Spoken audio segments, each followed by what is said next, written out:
नमस्कार। आप देखना शुरू कर चुके हैं 4 PM न्यूज नेटवर्क और मैं हूं डॉक्टर लक्ष्मण यादव। तो आज विश्लेषण उत्तर प्रदेश की राजनीति से जुड़े हुए एक बेहद जरूरी विषय पर करेंगे। उत्तर प्रदेश की राजनीति में कुछ हलचल हो रही।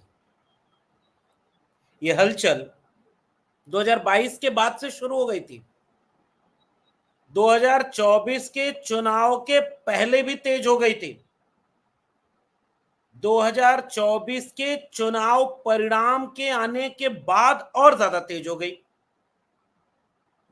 लखनऊ से लेकर दिल्ली तक इतनी कहानियां हैं जो ये बताती हैं कि डबल इंजन आपस में टकरा रहे हैं और टकराव की राजनीतिक गलियारों में इतने किस्से हैं जिनमें बहुत गहरे अर्थ छिपे हुए हैं। आज उस टकराव के एक पन्ने का अध्ययन करेंगे क्योंकि अभी जो डबल इंजन की टकराव की खबरें आ रही थीं, उस टकराव के बीच में एक बड़ी दिलचस्प बात उभर कर सामने आ रही है और वो बात यह है कि उत्तर प्रदेश में योगी सरकार चेहरा वही रहेगा या बदल जाएगा, इसकी कवायद तेज होती दिख रही है। और कैबिनेट में एक मंत्री हैं, उनके पति उत्तर प्रदेश सरकार में मंत्री हैं। वो जो कैबिनेट मंत्री हैं वो उत्तर प्रदेश से आती हैं, ओबीसी हैं। एक चिट्ठी लिख करके इस राजनीतिक गलियारों के हलचल को तेज कर दे रही। और जैसे ही वो चिट्ठी लिख करके उत्तर प्रदेश सरकार के ऊपर गहरे सवाल खड़े करती हैं ओबीसी आरक्षण को लेकर के, वैसे ही उत्तर प्रदेश सरकार में एक मंत्री है कैबिनेट, और वो कैबिनेट मंत्री भी सुर में सुर मिला करके कह देते हैं कि जिसने भी आरक्षण के साथ छेड़खानी की उसको इसका खामियाजा भुगतना पड़ा। तो आज की वीडियो में थोड़ा पर्दे खोलते हैं और समझने की कोशिश करते हैं कि क्या उत्तर प्रदेश की राजनीति में भूचाल आने वाला है। क्या उत्तर प्रदेश की राजनीति में सामाजिक न्याय का मुद्दा हावी होने वाला है। क्या उत्तर प्रदेश की राजनीति में ओबीसी पॉलिटिक्स को बीजेपी के भीतर क्या नए रूप में देखना शुरुआत हो चुकी है। और इस सब के पीछे क्या असली खेल समाजवादी पार्टी के राष्ट्रीय अध्यक्ष अखिलेश यादव का है और क्या है वो खेल, इसका विश्लेषण करते हैं। तो सबसे पहले सूचना यह है कि केंद्र में एक कैबिनेट मंत्री हैं जो पहले भी कैबिनेट मंत्री रही और इस बार भी वो एकमात्र सीट पर जीत पाए। 2 सीट उन्हें बीजेपी ने दिया था।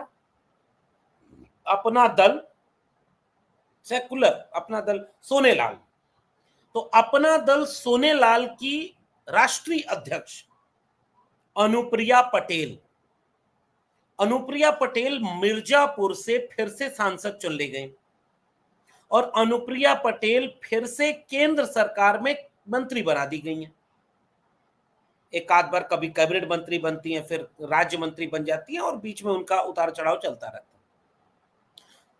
उनके पति हैं आशीष पटेल और आशीष पटेल एमएलसी हैं, यूपी सरकार में ठीक ठाक प्रभाव रखते हैं, गठबंधन के साथ ही हैं। तो अनुप्रिया पटेल ने अच्छी से गठबंधन निभाया और लगातार दलितों पिछड़ों के नैरेटिव पर बीजेपी को मदद देने के लिए अनुप्रिया पटेल को आगे कर दिया जाता था। ऐसे कई नेता हैं। ओम प्रकाश राजभर भी बीजेपी के साथ खड़े रहे, फिर जब वो लौट करके आए सपा के साथ, चुनाव नहीं जीत पाए तो फिर भाग गए। ऐसा हरकत करने लगे कि फिर बीजेपी के साथ चले गए, फिर से मंत्री बन गए। तो वो राजभर समाज से आते हैं जो ओबीसी कम्युनिटी में अपना प्रभाव रखती है। अनुप्रिया पटेल समुदाय में, संजय निषाद समुदाय में एक ठीक ठाक पकड़ रखने वाले नेता। और बीजेपी इन लोगों को पर्याप्त मौके दे करके एक बैलेंस बनाती है कि ओबीसी वोट में जो कास्ट के नाम पर मोबिलाइजेशन है, वैसे तो बीजेपी करती है धर्म की राजनीति। वो हिंदू मुस्लिम मंगलसूत्र कौन छीन के ले जाएगा, मुसलमानों को दे दिया जाएगा। आरक्षण किसको छीन के दे दिया जाएगा, मुसलमानों को दे दिया जाएगा। तो लगातार बीजेपी हिंदू मुसलमान करती है, लेकिन वोट उसे चाहिए ओबीसी के नाम पर कर रहे राजनीतिक गोलबंदी का भी, क्योंकि बिना ओबीसी और दलितों के वोट के बीजेपी कभी सरकार में नहीं आ सकती। ये बात बीजेपी को अच्छे से पता है।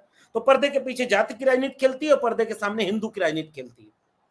तो ये खेल में वो अनुप्रिया पटेल को, वो संजय निषाद को, वो ओम प्रकाश राजभर को और पहले के समय से केशव प्रसाद मौर्य को इस्तेमाल करती रही। तो अब ये नया खेल जो हुआ है वो उत्तर प्रदेश में जो भूचाल है, क्योंकि जब ये सब कुछ हुआ तो उन्होंने, अनुप्रिया पटेल ने एक चिट्ठी लिख दी। उस चिट्ठी में केंद्र सरकार की तारीफ की गई है आरक्षण के मुद्दे और एससी एसटी ओबीसी के सवाल को लेकर के, कि केंद्र सरकार ने तो national commission of backward classes भी बना दिया, केंद्र सरकार ने तो बहुत सारे काम कर दिए, और केंद्र सरकार आज की तारीख में बहुत कुछ ओबीसी और एससी, खासकर आरक्षण के सवाल पर बहुत कुछ अच्छा करती चली जा रही है। ठीक है, तो ये सब कुछ करने के साथ बीजेपी की यूपी सरकार वह कुछ नहीं कर रही है ओबीसी के आरक्षण की हकमारी के लिए। उन्होंने यूपी में साक्षात्कार आधारित भर्ती के रोक की बात कर दी। वो अपनी चिट्ठी में लिखती हैं कि चाहे नवोदय में भर्ती हो, चाहे एनडीए की सरकार द्वारा केंद्रीय विद्यालय में, सैनिक स्कूल में और नीट की परीक्षा में ओबीसी को रिजर्वेशन दिया, पिछड़े वर्ग और अनुसूचित जाति जनजाति से आने वाले अभ्यर्थियों को लगातार प्रोत्साहित किया, लेकिन प्रदेश में यानी उत्तर प्रदेश में इनके साथ भेदभाव किया जा रहा है। प्रदेश सरकार द्वारा आयोजित की जाने वाली सिर्फ साक्षात्कार आधारित नियुक्ति प्रक्रिया वाली विभिन्न प्रतियोगी परीक्षाओं में अन्य पिछड़े वर्ग एवं अनुसूचित जाति और जनजाति वर्ग हेतु आरक्षित पदों पर इस वर्ग के अभ्यर्थी को प्राय एनएफएस नॉट फाउंड सुटेबल करके इन वर्गों से आने वाले किसी भी अभ्यर्थी का चयन नहीं किया था। एक तो वाक्य कितना लंबा, मतलब 5 लाइन का एक वाक्य, पता नहीं कौन 6 लाइन हो गया बेसिकली। तो इस तरह से साक्षात्कार आधारित नियुक्ति प्रक्रिया वाली प्रतियोगी परीक्षाओं में एनएफएस किया जा रहा है। अन्य पिछड़े वर्ग, सोचिए, लिख रही हैं वो मुख्यमंत्री जी को और उनसे कह रही हैं आप भी सहमत होंगे, शैली देखिए, पत्र की शैली देखिए, आप भी सहमत होंगे कि अन्य पिछड़े वर्ग एवं अनुसूचित जाति जनजाति वर्ग से आने वाले अभ्यर्थी भी इन परीक्षाओं हेतु न्यूनतम अर्हता की परीक्षा अपनी योग्यता के आधार पर ही पास करते हैं और योग्यता के आधार पर ही साक्षात्कार आधारित परीक्षाओं के लिए एलिजिबल है। इसलिए एससी एसटी को बार बार एनएफएस कर देना उचित नहीं है। विनम्र अनुरोध है कि राज्य सरकार के अधीन सभी संस्थाओं द्वारा आयोजित सिर्फ साक्षात्कार आधारित नियुक्ति प्रक्रिया वाली परीक्षाओं में ओबीसी और एससी एसटी को एनएफएस की प्रक्रिया के रोक लगाई जाए। आवश्यक प्रावधान करते हुए सिर्फ साक्षात्कार आधारित नियुक्ति प्रक्रिया बंद हो और इन आरक्षित पदों को सिर्फ इन्हीं वर्गों से आने वाले अभ्यर्थियों द्वारा इनको परीक्षा के लिए बुलाया जाए। अब ये सामान्य पत्र नहीं है। इस पत्र का अगर विश्लेषण आप करेंगे तो आप पाएंगे कि इस पत्र के जरिए अनुप्रिया पटेल केंद्र सरकार की तारीफ करती हैं, लेकिन राज्य सरकार को नसीहत दे रही हैं। अगर सरकार में सब कुछ ठीक होता है तो ये नसीहत अंदर खाने मीटिंग करके या बीजेपी के एलाई पार्टनरों के साथ दे दी जाती है। बात समझ रहे हैं? अगर केंद्र सरकार और राज्य सरकार के बीच रिश्ता ठीक होता, अनुप्रिया पटेल की नीयत अच्छी होती, क्योंकि कितना आंदोलन किया अनुप्रिया पटेल ने, कितना मुहिम चलाई, कितने मुद्दों पर बोली है एससी एसटी। क्या 69,000 शिक्षक भर्ती घोटाले पर अनुप्रिया पटेल को नहीं पता था कि 69,000 शिक्षक भर्ती मामले में एससी एसटी और ओबीसी बच्चों के साथ घोर अन्याय हुआ? क्या 69,000 शिक्षक भर्ती के शिकार विद्यार्थी 650 दिन आंदोलन करने को मजबूर नहीं हुए? क्या वो अनुप्रिया पटेल के घर नहीं गए? क्या वो लाठियां नहीं खाए? क्या वो मुकदमे नहीं झेले? क्या वो जेल नहीं गए? क्या वो रोए नहीं? क्या वो भीख की तरह अपने हक को मांगते रहे? एक चिट्ठी, एक आंदोलन, एक मुहिम, एक सरकार पर दबाव अनुप्रिया पटेल ने नहीं बनाया। आप तो सरकार में शामिल हैं। आप अड़ जाते तो किसको हिम्मत है कि आपकी बात को नहीं मानता, लेकिन अब जब चिट्ठी लिखी जा रही है और केंद्र सरकार की तारीफ करते हुए लिखी जा रही है, तो क्या उनको नहीं पता कि केंद्र सरकार में लेटरल एंट्री के जरिए कितनी भर्ती हुई जिसमें ओबीसी और एससी को हक नहीं मिला? क्या अनुप्रिया पटेल जी को यह नहीं पता कि केंद्र सरकार भी आरक्षण को कैसे निजी हाथों में सब कुछ बेच करके आरक्षण को खत्म कर रही है, बाबा साहब के संविधान को बदलने की बात करती है? सोनेलाल पटेल जी जिस बाबा साहब के विरासत और मानवीय कांशीराम की विरासत से खड़े थे, आज आरएसएस और बीजेपी उसको ध्वस्त करने के लिए आमादा है। वो भारत के संविधान की विरोधी है। लेकिन बीजेपी के केंद्र की सरकार को बचाना है और उत्तर प्रदेश में मुख्यमंत्री को नसीहत देते हुए चिट्ठी लिखनी है। उत्तर प्रदेश की राजनीति के भूचाल का अंदेशा आप यहां से लगाइए।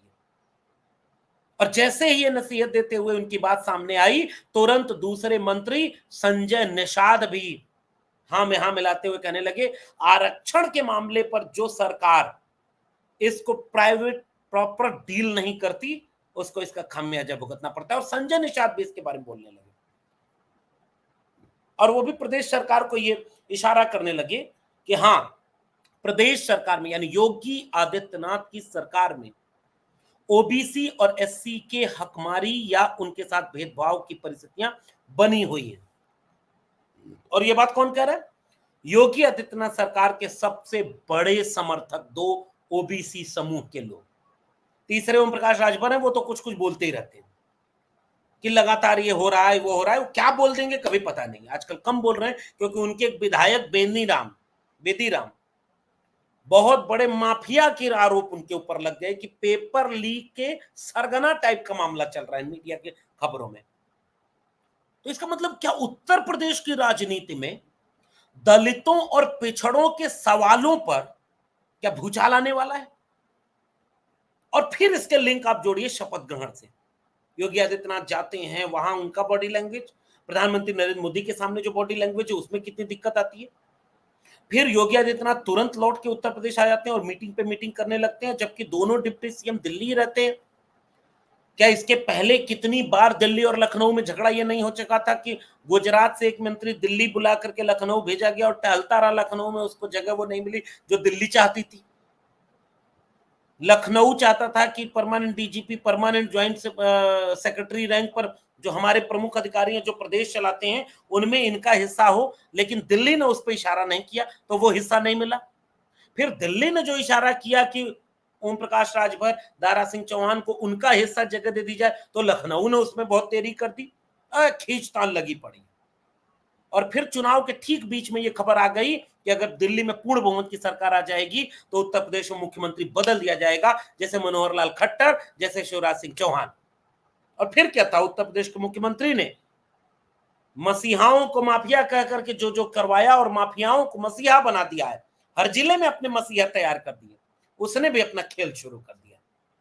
इस खेल के बीच में अब ओबीसी और दलितों को आगे करके बीजेपी के दो बड़ी लीडरशिप अमित शाह वर्सेस योगी आदित्यनाथ की लड़ाई को लड़ना चाहती है। उसमें मुहरे हैं केशव प्रसाद मौर्य, उसमें मुहर बनेंगे अनुप्रिया पटेल, उसमें मुहरे बनेंगे संजय निषाद, उसमें मुहरा बनेंगे ओम प्रकाश राजभर। और अब उसके बाद की आखिरी समीकरण को समझिए कि चुनाव में हुआ क्या कि अनुप्रिया पटेल भी अपनी सीट किसी तरह जीत पाई और उनका भी ये मन मन में चलता है कि बीजेपी ने अंदर से उसके लोकल लीडरशिप में उसका साथ नहीं दिया, चुनाव में उनका साथ नहीं दिया। संजय निषाद जो उनको सीट मिली वो भी हार गए, मन मन में कहते रहे कि अरे भैया हरा दिया। संजय निषाद के बेटे चुनाव हार गए, मंत्री हैं संजय निषाद, योगी सरकार में मंत्री हैं, बेटा चुनाव हार गया। दिल्ली में भी सरकार, लखनऊ में भी सरकार, खुद मंत्री, उनका बेटा चुनाव हार गया। ओम प्रकाश राजभर, बाप रे, जैसे लग रहा है पूरे उत्तर प्रदेश की राजनीति के ट्रांसफार्मर वही हैं। बड़े नेता हैं, सम्मानित नेता हैं। मैं इन सारे नेताओं का हमेशा एक सम्मान रखता हूं, याद रखिएगा, चाहे अनुप्रिया पटेल हो, चाहे संजय निषाद हो, चाहे ओम प्रकाश राजभर हो, चाहे दारा सिंह चौहान हो, क्योंकि ये लोग सामाजिक न्याय की राजनीति की जमीन से एक शाखाएं जो निकली, बीज से वृक्ष बने हैं।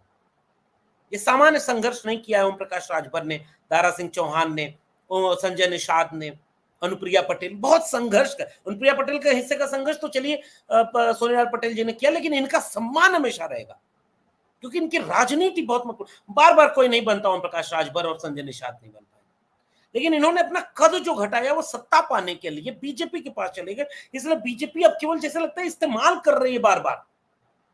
इन सबके बेटे चुनाव हार गए, और जब वो खुद चुनाव हार गए और बीजेपी के लोगों ने अंदर अंदर उनके साथ खेल किया, तो अब ये सारे लोग तैयार हैं कि अब वो लखनऊ के साथ खेल करेंगे। इसलिए संजय निषाद, अब देखिए ना, बेदीराम, क्या उत्तर प्रदेश में और कोई पेपर लीक का माफिया सरगना नहीं था?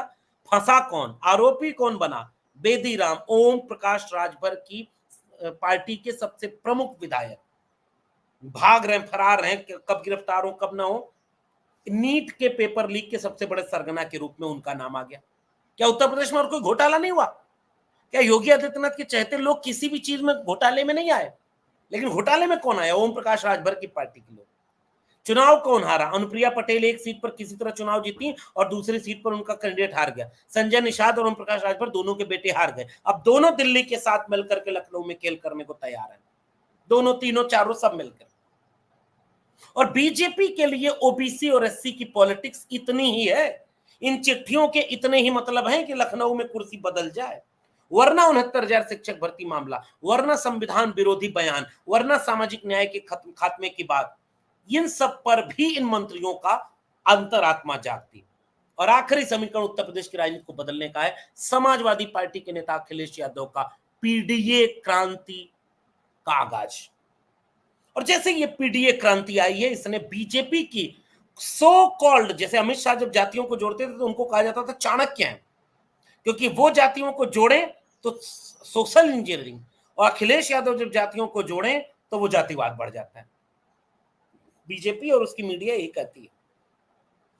सोशल जस्टिस की हाल के दिनों की सबसे बड़ी क्रांति का नाम है पीडीए। उस पीडीए में वंचित, शोषित, पिछड़े, अति पिछड़े, दलित और गरीब, कमजोर, हाशिए पर ढकेल दिए गए लोगों को हिस्सेदारी मिली, टिकट मिला, संविधान बचाने का नारा मिला, पीडीए के नाम पे हक अधिकार की बात मिली। डॉक्टर अंबेडकर, डॉक्टर लोहिया के विचारधारा के साथ समाजवादी पार्टी एक नए तेवर में सामाजिक न्याय की पार्टी बन गई और 37 सीटें जीत गई। 43 सीटों पर बीजेपी को यूपी में हरा दिया। इसके बाद से ये जो पूरी पॉलिटिक्स है बीजेपी के भीतर, जो लोग ये दावा करते थे कि वो अपनी जाति का पूरा वोट जिधर मुंह देख देंगे उधर वोट पड़ जाएगा, उनके अपने बेटे लोग हार गए, उनके अपने टिकट के लोग हार गए। और फिर बीजेपी उनका इस्तेमाल अब ये कर रही है कि भैया अब तो तुम वोट दिलाने में तो ताकतवर रहे नहीं, क्योंकि लखनऊ और दिल्ली की लड़ाई में तुम्हारे अपने लोग हार गए, तो अब जरा कुर्सी बदलवाने में हमारी मदद करो। अब इनको मदद करनी पड़ेगी, इसलिए अब उनको आरक्षण की याद आएगी, दलितों पिछड़ों के अन्याय अत्याचार की याद आएगी। और अगर ये याद आई तो इस पर तो योगी आदित्यनाथ घिर जाएंगे, और अगर इस पर घिर जाएंगे तो दिल्ली कामयाब होने वाली है। और इसलिए उत्तर प्रदेश की राजनीति में आने वाले दिनों में कोई बड़ा भूचाल आने वाला है। उसकी आहट लखनऊ से लेकर दिल्ली तक अब सुनाई देने लगी। आपको भी सुनाई दे रही हो तो नीचे कमेंट बॉक्स में जरूर बताइएगा। आगे कुछ होता है तो उसके विश्लेषण के साथ आप तक हाजिर होंगे। तब तक के लिए बहुत बहुत धन्यवाद।